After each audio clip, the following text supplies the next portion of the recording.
Ever wondered why your garage door moves so smoothly, or why it suddenly becomes a struggle to open? The secret lies in the springs.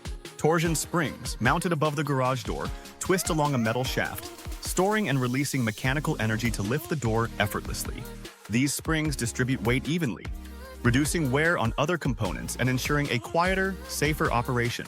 On the flip side, extension springs stretch and contract, attached to cables and pulleys on either side of the door. While more affordable, extension springs are prone to wear and require additional safety cables to prevent accidents if they snap.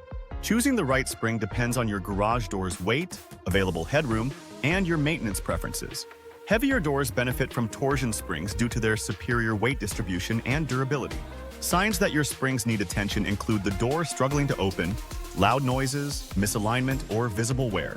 Professional garage door services ensure safe and efficient repairs, balancing the door and inspecting the entire system for issues. If you need garage door repair in Haltom City, Texas, consulting a professional can help you determine the best spring type for your needs. Choose wisely for smooth operation.